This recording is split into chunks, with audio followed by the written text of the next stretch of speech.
our last show, we said nothing happened over the weekend in the transfer portal for Auburn football, and it hadn't, but it has since then. And we are going to talk about what Auburn's offensive line looks like in 2024, given Ronan Chambers' commitment and signing with the Auburn Tigers. He's Zach Blackerby. I'm Brad Law, and welcome to Village Vice. A little shorter episode today, but that's all right. We got a lot going on, Zach. There has been some discussion. You've been at the center of the discussion about Auburn's newest offensive line signee, and I can tell that you're fired up about being at the center of a lot of discussion. I mean, it's cool that people care, but I don't like that people twisted what I don't dislike Ronan Chambers. I just don't think it makes sense. That's it. Okay. That's it. I think he's a depth piece, and everybody's like, "Oh, well, Zach hates depth. That's a stupid take." I was like, "That's not what I'm saying. That's not what I'm saying." I just Ronan Chambers, of course, the transfer from Akron. Mm-hmm. He's got 1 year left of eligibility, and I think he's Auburn's 8th or 9th offensive lineman. And I just don't think that really makes sense to get a guy who's going to be your 8th or 9th offensive lineman. That's 1 year left of eligibility. That's all I'm saying. All right. At the risk of picking a fight that you've already fought a couple of times, but not with me yet, why does it not make sense if you have the room? Because I understand the point of like there's relatively no risk and there's relatively no downside. I can't think of a single downside whatsoever to adding even an 8th or 9th, if that's what he is, offensive lineman. Yeah, so for the sake of discussion. Yeah, I would rather I'd rather you see a guy that has upside to your program, especially with how top heavy the room is. I think if you had 2 years left of eligibility, it would make a ton of sense. I think that would make a ton of sense because these are the guys in Auburn's room that will be gone next year. Mm-hmm. Percy Lewis, Jeremiah Wright, Jaden Muskrat, Tate Johnson, Xavier Miller, Dylan Wade, Ronan Chambers. All those guys are seniors. They're all seniors or super seniors. And it's I don't know why you wouldn't want a guy that can be depth, can be your 7th, 8th, 9th guy on the offensive line, but also, be able to stick around for another year. Yeah. Okay. Are we totally sure about Muskrat and Wright? Because they're still listed on the site as juniors. No, we're not sure. No. I've got them as seniors on mine, but that doesn't mean it's correct. Okay. All right. I pulled from the website, and I don't know that Dondre Carter's not here yet, so they also don't list him yet. I'm not completely positive that everything is updated. It's perfectly up to date. But even if not, even if you don't look at the perspective of what's gone after this year, I look at how much does it help your team this year. And I look at it like you're going to the grocery store and you feel like you've got all the stuff you need for all of the meals you're going to cook in a week. Or if you want to meal prep for a week, you do all of that stuff. So you're prepared for what's coming later. But you know what? The chips you're going to eat today look pretty good there on the shelf. So I'll grab those two just in case I get hungry later today. It's for now. It doesn't have to be for later. And I think if you have the scholarship spots and you want another body in the offensive line and you think maybe there's a guy like this out there next year that we could just go get next year as well, then again, I don't see a lot of downside. And I think your approach is I don't see the upside because what happens if he doesn't play? And to me, that's great. You've had a healthy year on the offensive line, or you've had guys that were better than him, and he was just a fallback. What I'm saying isn't that it's bad. I'm just saying I think it'd be better to get a guy who has multiple years of experience. That's it. Really it's turned into this big thing that's super deep, and it's like it's not that deep. I just getting a guy with, and I don't think it makes sense from his end either. But we don't know what he wants. We don't know what he's motivated by. Does he want a Auburn degree? Does he want to just be on an SEC roster? Like, I don't know. Is it NIL? Do we pay him more money than Tulane? I don't know. But I can't help but think that Auburn would. But again, it depends on where he's going to be and how much they didn't need to though. Right. So it's like, did they? I don't know. I think you're right on Jeremiah Wright and Jaden Muskrat. The way they have it laid out on the website is confusing. But I think you're right on that too. Okay. Yeah. No, I pulled those just for this conversation the other day. So yeah, your seniors, Dylan Wade, Xavier Miller, Percy Lewis, Ronan Chambers. Okay. All right. And but that's still, I mean, that's still, you're losing guys. I wonder, Zach, if you prohibit any recruiting next year, and I don't know how much maybe, look, it's very possible, because this happens, that we're diving way too far into the weeds, into something that the coaches aren't even diving this deep into. But does it prohibit any recruiting next year of offensive linemen if you bring in a guy this year who's going to play more than 1 year?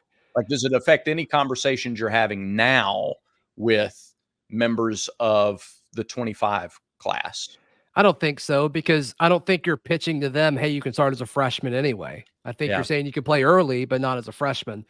I think where it could impact that is if it was more than a 1-year guy, you could look at Tyler Johnson, a guy that we haven't really seen that much, but we keep hearing how great he is and how much he's coming along.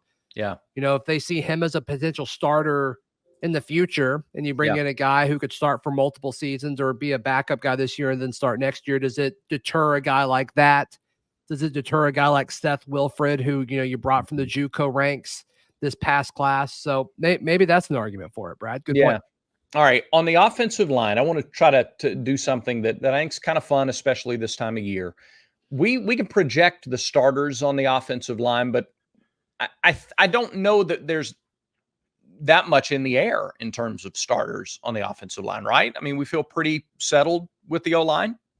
I think so. Yeah. Instead of projecting then a second line, let's go through the scenario of what happens if this guy gets hurt and has to miss any snaps. I mean, who jumps in place? Because very rarely, it's not like you're going to send in a second wave of 5 very often in a football game. So Connor Lew, your center, Jeremiah Wright, Dylan Wade, your guards, Isaiah Miller, Percy Lewis, your tackles. Sure. Right tackle, Isaiah Miller goes down. Who's the first guy that's playing right tackle? Probably Tyler Johnson. Okay. And that's just based on, we think, what we've heard. He had an outstanding offseason, had a terrific spring. We believe he's first in line. Okay.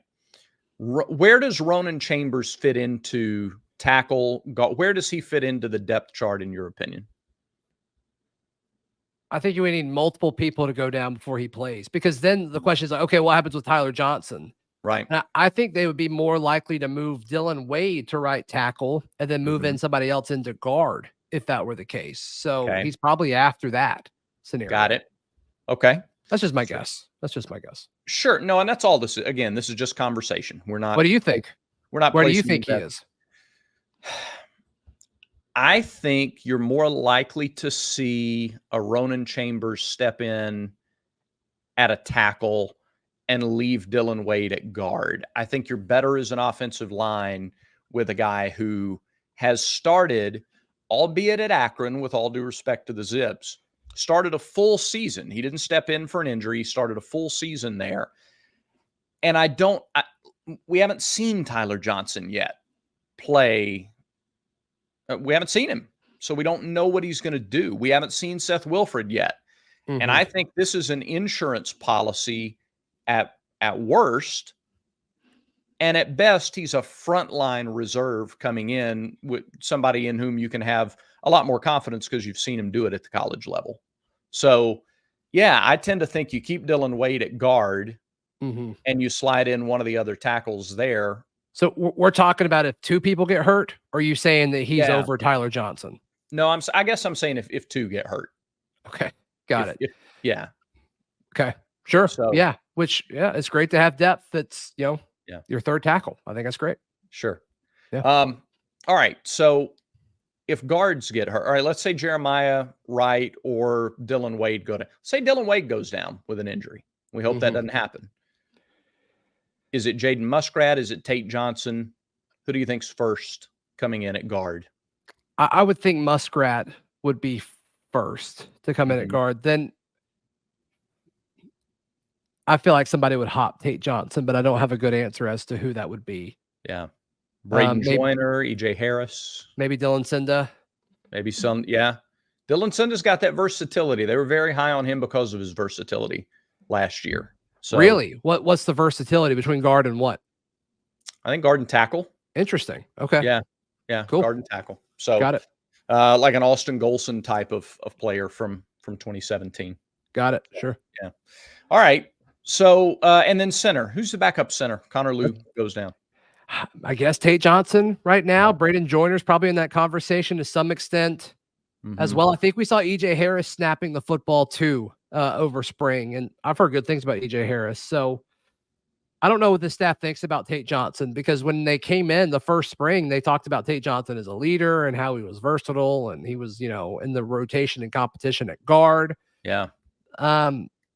Is Dylan Wade a guy you could slide over to center in a pinch?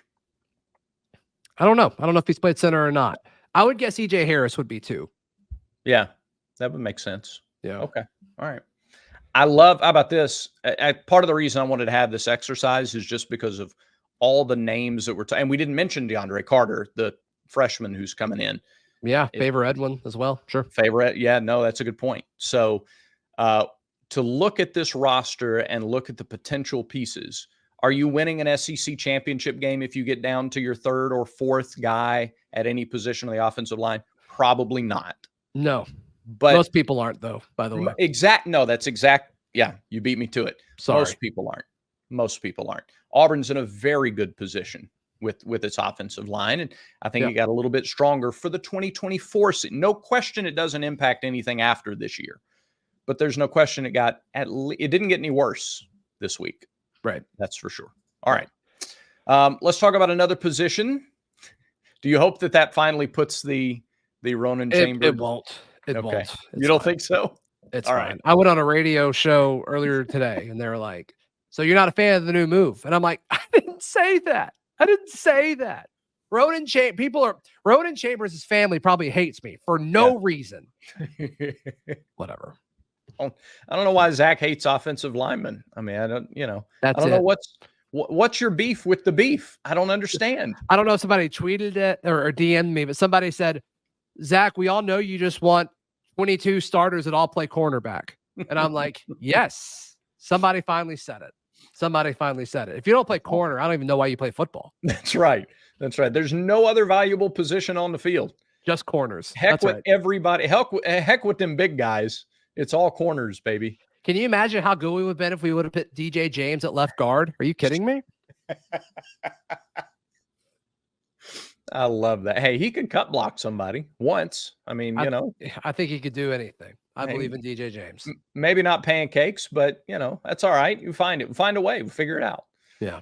All right. Roback has figured out how to make you look good and feel good at the same time. Our friends at Roback.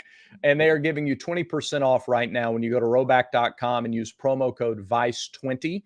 Their polos are stylish and comfortable. They are the favorite. The Roback polo that I have, and I only have one right now, but I'm going to add to the collection. It's the most comfortable one that I have in my closet. Same with the hoodies and the performance hoodies. They look good. They're lightweight, comfortable, feel incredible. 20% off your first order right now at roback.com. That's RHOBACK. And use the promo code VICE20. They'll know that you watched Village Vice, and that's important. That helps the show too when you do that. And you will be more comfortable and look better. And who doesn't want to look better and be more comfortable? So check them out, roback.com. Auburn added the commitment of a linebacker since last we spoke. Zach? Yes, Tyler Lockhart, who was a Mississippi State Lockhart. Just kidding. There you go. And this is a guy that really ticked off a lot of Mississippi State fans late at night. I was in bed when the news broke, and I'm like, wow, it's gonna be really fun to think about this in the morning. But go to bed, young man. Go to bed. Commit at 2 in the afternoon next time, please. No, but all in all, I mean, this is a guy I didn't know a whole lot about when he committed, Brad. I think a lot of people were in that boat because he wasn't really on the radar. Auburn recruiting folks weren't talking about him. And, it's not like he visited Auburn a ton or anything like that because he was a lock to Mississippi State. And, Hugh Freeze and I assume DJ Durkin was very involved with his recruitment. And you look at his tape and he could do it all, man. Mm-hmm. Listed at 6'4". I don't know if I fully buy that, but he is a long, large linebacker that can move with his size really, really well. He's got room for more weight as well. Can rush the passer if you ask him to do that, but rangy player. There's a lot to like about adding Tyler Lockhart to this class. And I realize that it's 7 months until signing day, and that's a long road. And there's no, we're not going to do the same we're not going to go projecting the 2025 linebacker depth chart right now at this stage. But here's the main takeaway is when you are getting commitments from guys who are top 10 players in their state and or top 10 players at their position nationally, and that begins to become the norm as it is becoming. It's just, man, it's another step. It's another bit of evidence that this group is doing the things that it has to do to get a seat at the table, keep a seat at the table, and to be competitive at the top of the SEC. And that's 100%. Yeah, 100%. That's what you're looking for. Yeah, and just stacking classes is something that Hugh Freeze has talked about, and you're now seeing it at multiple positions. You're seeing it at the offensive line. This will be Auburn's third class in a row where there's been solid offensive linemen.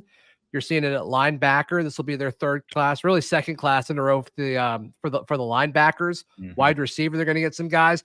A big question is what they're going to do at quarterback, and it seems like they're going to get one of the best quarterbacks in this class with Juju Lewis if they're able to pull this off. And obviously, if you get a guy like that, receivers want to come and play for him, play with him. So they're in a great spot. On3 has Auburn as the 9th ranked class in this 2025 cycle.